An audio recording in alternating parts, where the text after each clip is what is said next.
with Ravi.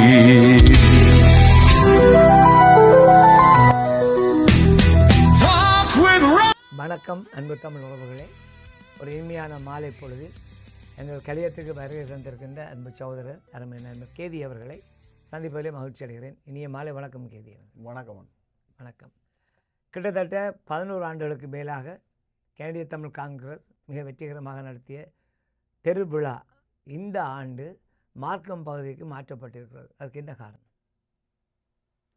இதுக்கான பதிலை நான் சொல்வதற்கு முதல் இந்த வருடம் ஆகஸ்ட் மாதம் 22-23 மாக்கம் நகரில் 14th and பர்ச்மவுண்டில் எங்களுடைய தெருவிழா விமர்சையாக நடக்கப் போகிறது. இப்பொழுது நான் உங்களுடைய கேள்விக்கு வாரன். நீங்கள் கேட்குறீர்கள் 11 வருஷமாக ஸ்காப்ரோவில் வச்ச தெருவிழா ஏன் இப்போ மாக்கத்துக்கு போயிருக்கேன்.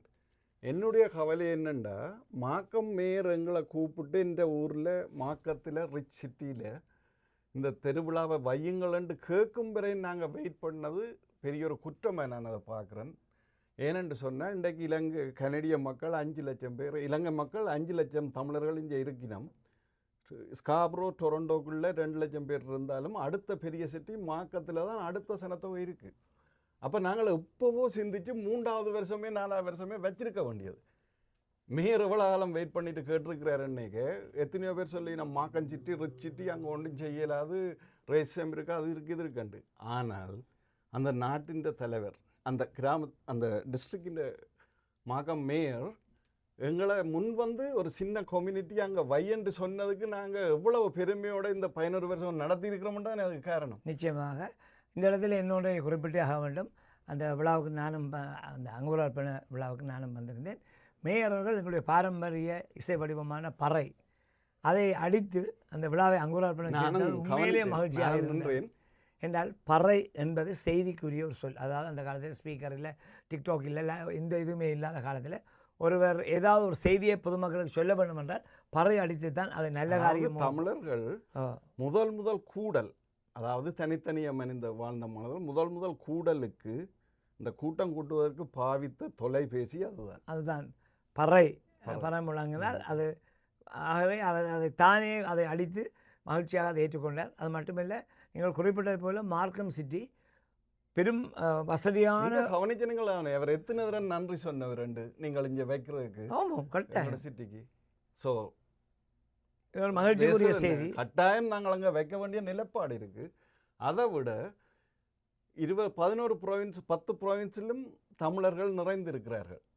டொரண்டோவில் 2 லட்சம், அதாவது ஸ்காப்ரோ டொரண்டோவில் 2 லட்சம் பேர் இருக்கணுமென்றதுக்காக 10,000 பேர் வென்கூரில் இருக்கிறது ஒரு பெருசு இல்லையா? அங்கே நாங்கள் ஒரு திருவிழா வைக்கக்கூடாது? கட்டாயம் வைக்கலாம். கட்டாயம் கனடா பூராக வைக்கணும். இந்த மாக்கத்திலேருந்து மூவ் பண்ணணும் நாங்கள். நல்ல விஷயம், நல்லது. நான் பல தலைவர்கள் சொல்லியிருக்கிறேன், ஆடிப்பாடி வேலை செய்தால் அலுப்பு இருக்காது, அதில் ஆணும் பெண்ணும் சேராவிட்டால் அழகு இருக்காது. இந்த திருவிழாவை பல ஆண்டுகள் பார்த்தவன் என்ற வகையிலே அருமையான ஒரு நிகழ்வாக இருக்கும். பல கலாச்சார நிகழ்வுகள், சமயம் சார்ந்த, சமூகம் சார்ந்த, சமூக விழிப்புணர்வு சார்ந்த பல விடயங்களை அங்கே பார்க்கலாம். நீங்கள் ஆரம்பத்தில் சொன்ன போல் ஒரு வர்த்தக மேம்பாட்டு இடமாக கூட அந்த இடம் இருக்கும். அதாவது ஒவ்வொரு தங்களோட வியாபாரங்களை கொண்டு வந்து அதை அங்கே காட்சிப்படுத்துகின்ற அந்த வகையில் இந்த ஆண்டு சிறப்பாக நடைபெறுகிற அம்சங்கள் என்ன நிகழ்விலே? அதாவது நீங்கள் கூறியது போன்று இப்போ எத்தனையோ கலை விழா இதுகள் நடந்திருக்குது. அங்கே கலாச்சார விழாவில் பொருளாதார விஷயங்களும் கொண்டு வந்திருப்பினோம். இந்த தெருவிழான்றது அதையும் தாண்டி, அதாவது ஒரு கலை விழா வைக்கலாம், திருவிழா வைக்கலாம், பொருளாதார கண்காட்சி வைக்கலாம், அல்லது ஒரு மொழி கண்காட்சி வைக்கலாம். ஆனால் இது தமிழர்களின் அடையாளம், தமிழர்கள் வாழ்ந்ததுன்ற முறையில் கலை, கலாச்சாரம், பொருளாதாரம். அடுத்தது நாங்கள் 2009ஆம் ஆண்டு முள்ளிவாய்க்காலில் கொண்டே விடப்பட்டு அந்த அளிக்கப்பட்ட ஒரு நிலப்பாட்டில் அதே முள்ளிவாய்க்கால் முல்லைத்தீவில் முல்லை பிராண்ட் என்ற ஒரு உற்பத்தி நிலையத்தை ஆரம்பித்து அங்கே உள்ள அந்த அங்கத்திய மூலப்பொருட்களை வச்சு அவர்கள் உற்பத்தி செய்கிற உணவுப் பொருட்கள், உதாரணமாக முருங்கை இலை பவுடர் போன்ற ப்ராடக்டை அங்கே இப்பொழுது உற்பத்தி செய்கிறார்கள். அந்த உற்பத்தியை நாங்கள் உலகுக்கு கண்காட்சி செய்து காட்டுவதன் மூலமாக நாங்கள் அங்கே எங்களுடைய பொருளாதாரத்தை உயர்த்துவதற்கும் தளிர்விட்டு வளர்வதற்குமான ஒரு செயல்பாட்டை செய்கிறோம். இது வெறும் திருவிழாவோ கிடையாது. தமிழீழத்து மக்களின் சகல விஷயங்களும் அங்கே காட்டப்படுகிறது. 2 கண்டெய்னரில் முல்லை பிராண்ட் ப்ராடக்ட் இங்கே கனடாக்கு வருது. அந்த முல்லை பிராண்ட் ப்ராடக்டை நீங்கள் கடையில் கொண்டே ஒரு மூலையில் வைத்தால் யாரும் கண்டுபிடிக்க முடியாது. இப்படி ஒரு விழாவில் 1,00,000 பேர் 2,00,000 பேர் வந்து பார்க்குற இடத்துல அந்த பொருள் விற்கப்பட்டால் முள்ளிவாய்க்கால் முல்லைத்தீவில் இருக்கிற அந்த பிராண்டுக்கு எங்கு ரீச் பெறும் சொல்லுங்க. நிச்சயமா. ஸோ இதை போல எத்தனையோ விஷயங்கள் எடுத்து சொல்லலாம். நான் எல்லாத்தையும் கதைக்கிறதுக்கு நேரங்களும் பத்தாது. ஆனால் மிக முக்கியமான விஷயம், நாங்கள் ஒரு இலங்கையின் பொருளாதாரத்துக்குரிய ஒரு ஊக்குவிப்பு விஷயத்தை இந்த விழாவில் செய்து காட்டுகிறோம். ஆமாம், இந்த வருடத்தில் என் நினைவுக்கு வந்து ஒரு விடயத்தை உங்களோட பகிர்ந்து கொள்ள வேண்டும். அப்பொழுது பாதுகாப்பு அமைச்சராக இருந்த ஆனந்தி, உங்களுக்கு தெரியும், கனடாவில் இப்பொழுது அமைச்சு மாற்றப்பட்டிருக்கிறார். அவர் இங்கே திருவிழாவில் வந்து தன்னுடைய கையாலே தோசை சுட்டு சாப்பிட்டா மற்றவர்களுக்கு கொடுத்தார். அப்படியே இந்த இன ஐக்கியத்தை தமிழர்கள் மட்டும் சேர்ந்து கொண்டாடுகின்ற ஒரு விழாக இல்லாமல் பெரும்பாலும் கனடாவில் இருக்கக்கூடிய மிகப்பெரிய பதவி, கனடாவுடைய முன்னாள் பிரதமர் ஜஸ்டின் ட்ரூடோ வந்து சிலம்பெடுத்து ஆடி இருக்கிறார் அந்த நிகழ்விலே. கரும்பு வெட்டி இதன்றி அப்படி எல்லோரும் ஈடுபாட்டோடு கலந்து கொள்கின்ற ஒரு விழாவாக திருவிழா அமைந்திருக்கின்றது. அது உண்மையில் ஈழத்தமிழர்களாக பெருமைப்பட வேண்டிய ஒரு விஷயம் நான் ஆட் பண்ண விரும்புகிறேன். எங்களோட சமுதாயம் இப்போ ஆல்மோஸ்ட் 3rd ஜெனரேஷனுக்கு வந்துட்டு 3வது ஜெனரேஷனுக்கு போகுது. நீங்கள் வீட்டை இருந்தோண்டு உங்களோட பிள்ளைக்கு எங்களோட கலாச்சாரம் எங்களோட கலையண்டா என்ன சொல்லுவான் பிள்ளைன்னு உங்களுக்கு தெரியும். ஆனால் நீங்கள் எங்களோட பிள்ளைகளை எல்லாம் கொண்டு மாக்கம் தெருவிழாவில் 3 நாளும் விட்டா அவர்கள் அதில் சுற்றி புழங்கி கொண்டு வாரத்தாலே அவர்கள் கேப்சர் பண்ணுற விஷயத்தை நீங்கள் 5 வருஷம் படிப்பிச்சும் கேப்சர் பண்ண இல்லாது. அதை விட உங்களுக்கும் பிள்ளைக்கு முடியல வெறுப்பு தான் வரும். புராணம் பேசி கொண்டிருக்கிறாருன்ட்டு சிம்பிளாக சொல்லுவீங்க.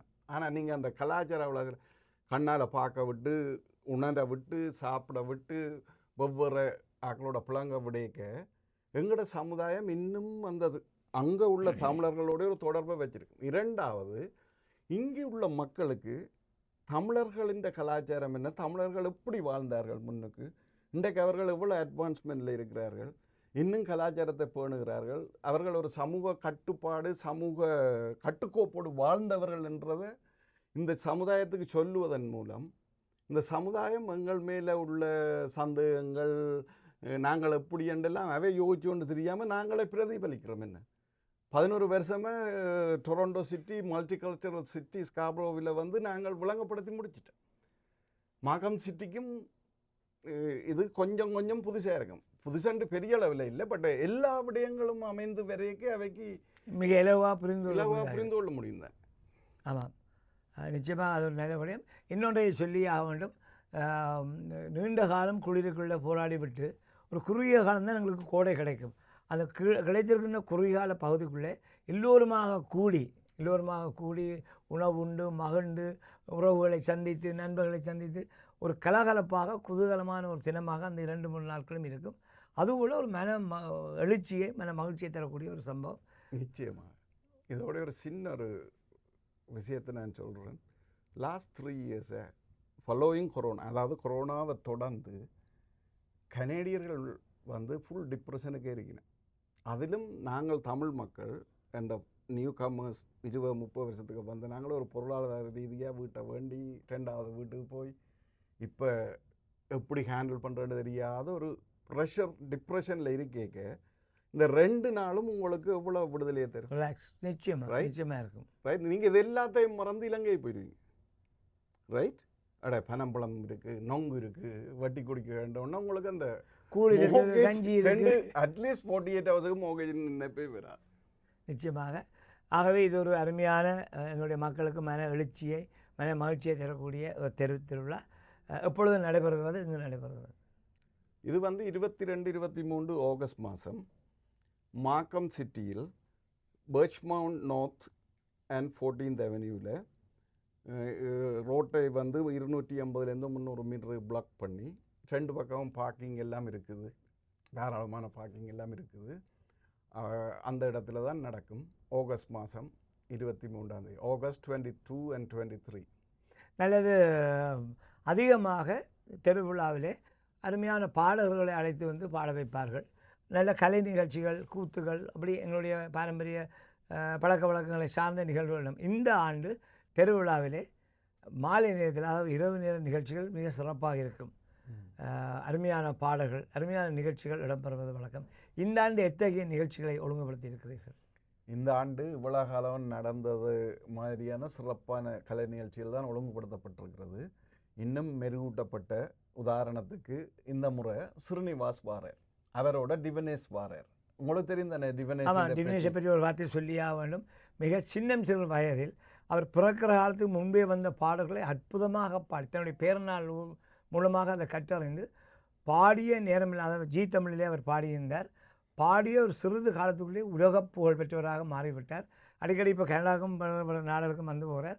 அருமையான ஒரு சிறந்த பாடகர். அவர் நிகழ்ச்சியில் கலந்து கொள்வது மேலே தெரிவித்துள்ளாங்களே கொண்டு வந்துட்டீங்க. திவனேஷ் என்று சொன்ன உடனே நீங்கள் எக்ஸைட்டட் ஆகிட்டீங்க. ஸ்ரீனிவாஸ் இதோட இன்னும் சில கலைஞர்கள் வந்து இன்னும் ஆட் பண்ணப்படவில்லை. அதோடு இதில் மிக முக்கியம் என்னென்னா, இவர்கள் ஹைலைட்டை வந்தால் தான் ஒரு கெத்தாக இருக்கும் என்றாலும், நான் எங்களோட முழு நோக்கமும் வந்து உள்ளூர் பாடல்கள், உள்ளூர் நடிகர்கள், உள்ளூர் டான்ஸர்ஸ், கலைஞர்களை ஊக்குவிப்பது மிக முக்கியம். எங்களோட உள்நோக்கம் வந்து இந்த திருவிழா வைப்பதுக்கு வந்து தமிழினத்தை பற்றி சொல்வது மட்டும் இல்லை, தமிழினத்தின் அடுத்த ஜெனரேஷனை கலை ரீதியாக வளர்த்து விட வேண்டும். அப்போ நாங்கள் அதனால் 70% மேலே இங்கத்தைய திறந்த கலைஞர்களை வைத்து உலகத்தரமான ஒரு கலை நிகழ்ச்சி தான் நடக்கும். 70% இலங்கை தமிழர்கள் என்றா போலே அது குறைய போகிற இல்லை. உங்களுக்கே தெரியும், இங்கத்தைய கலைஞர்கள் இப்போ தமிழ்நாட்டுக்கு ஈக்குவலானவர்கள் தான். எத்தனை பேர் போய் இங்கே வெற்றிகளை எல்லாம் எடுத்துக்கொண்டு வந்துட்டோம்.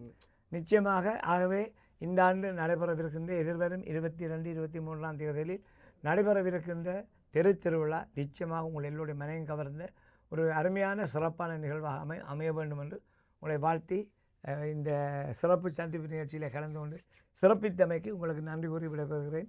நன்றி, வணக்கம். நீங்கள் வந்து இந்த விடயம் சிறப்பாக அமையும் என்று சொல்லி இருக்கிறீர்கள். அமைய வேண்டும் என்று சொல்லல, அமையும் என்று சொல்லியிருக்கிறீர்கள். உங்களுடைய பொன்பாய் நிரூபிக்கப்படும். ஆமாம், நீங்கள் சொன்னதை போல இவ்வளவு சிறப்பான அம்சங்களை கொண்டு ஒரு திருவிழா, இந்த ஆண்டு திருவிழா நிச்சயமாக மக்கள் மனங்கவர்ந்து, எப்பொழுதும் அது திருவிழா நடந்தாலும் மன நிறைவோடு தான் மக்கள் வீடு திரும்புவார்கள். அத்தகைய அருமையான நிகழ்வு அங்கே அளிக்கப்படும். அவை இந்த ஆண்டும் அத்தகைய ஒரு சிறப்பான நிகழ்வாக அது அமைய வேண்டும் என்று எல்லோருக்கும் பொதுவான வேண்டி வணங்கி வாழ்த்தி, இவ்வளவு நேரமும் உங்களுடைய நேரத்தையும் கடமைகளையும் பொருட்படுத்தாமல் கலையத்திற்கு வந்து எங்களுடைய கேள்விகளுக்கு பதிலளித்த உங்களுக்கு உளம் சார்ந்த நன்றிகளை கூறி விடைபெறுகிறேன். நன்றி, வணக்கம். நாடக பெருவிழா வைக்கும் கணபதி ரவீந்திரன் அவர்கள் இவ்வளவு தூரம் எக்ஸைட்டடாகி கழிஞ்சிருக்கிறாருண்டா, இந்த விழா வந்து சக்ஸஸ் ஆகிறதுக்கு இதை விட ஒரு நிரூபணமும் இல்லை. உங்களுக்கும் என்னுடைய நன்றி. நன்றி, வணக்கம். Talk with Ravi.